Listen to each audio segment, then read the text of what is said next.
दोस्तों, आज हम सुनेंगे मशहूर कहानी अधिकार चिंता। ये कहानी हमें पारिवारिक संबंधों, अधिकार की भावना, स्वार्थ और जीवन की सच्चाइयों से रूबरू कराती है। कहानी का नायक है पंडित देवकीनंदन, जो एक छोटे से कस्बे में पंडिताई करके अपना जीवन चलाता है। वो गरीब है लेकिन स्वाभिमानी। उसके 2 बेटे हैं, रमेश और सुरेश। देवकीनंदन चाहता है कि बेटों का भविष्य सुरक्षित हो, इसलिए वो अपनी थोड़ी सी जमीन जायदाद का बंटवारा समय रहते कर दे। लेकिन असली चिंता ये नहीं है कि बंटवारा कैसे होगा, बल्कि उसकी सबसे बड़ी चिंता है माइनस अधिकार की।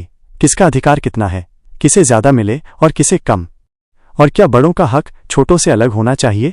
देवकीनंदन सोच में पड़ जाता है। उसे याद आता है कि उसने जीवन भर कठिन परिश्रम किया है, तो क्या उसे सबसे बड़ा हिस्सा नहीं मिलना चाहिए। लेकिन माइनस, बाबूजी, ये सब आपका ही है, अब ये हमारा भी है, आप हमें दीजिए। अब पंडित जी की चिंता और बढ़ जाती है, क्योंकि वो देख रहा है कि बेटे अधिकार जताने लगे हैं। उन्हें लगता है कि संपत्ति पर बराबर का हक है। बड़े बेटे रमेश की पत्नी चालाक है। वो बार बार रमेश को भड़काती है, तुम्हारा हिस्सा सबसे बड़ा होना चाहिए, आखिर तुम बड़े बेटे हो। दूसरे बेटे सुरेश की पत्नी भी पीछे नहीं रहती। वो कहती है माती बराबर बांटनी चाहिए, बड़ा छोटा कुछ नहीं होता। धीरे धीरे घर में माहौल बिगड़ने लगता है। जहां पहले हंसी खुशी थी, अब वहां तकरार और ताने बाने शुरू हो जाते हैं। देवकीनंदन बहुत दुखी है। वो देख रहा है कि जिसकी खातिर उसने पूरी जिंदगी खपा दी, वही बेटे अब संपत्ति के लिए एक दूसरे से लड़ रहे हैं।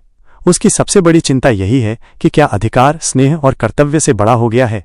वो सोचता है अगर संपत्ति बांट भी दूं तो क्या ये कलह खत्म होगी, या फिर अधिकार की भूख और बढ़ जाएगी।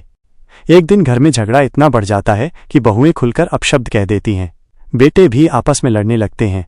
देवकीनंदन मजबूर होकर कह देता है, ठीक है, अगर तुम लोग अधिकार चाहते हो तो लो, लेकिन याद रखना, अधिकार केवल संपत्ति में नहीं होता, कर्तव्य में भी होता है।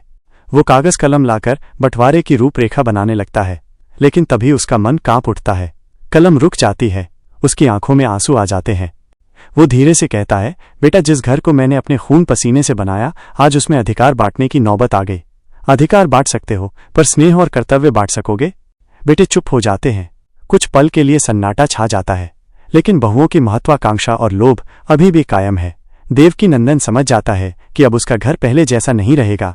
कहानी के अंत में पंडित जी की अधिकार चिंता अधूरी रह जाती है, क्योंकि संपत्ति बढ़ सकती है, लेकिन रिश्तों की मिठास, घर का सुख, माता पिता का सम्मान, ये कभी बांटने से नहीं मिलता। देवकीनंदन गहरी सांस लेकर कहता है, अधिकार की चिंता ने इस घर को खोखला कर दिया। काश कोई ये समझ पाता कि अधिकार से बड़ा कर्तव्य है और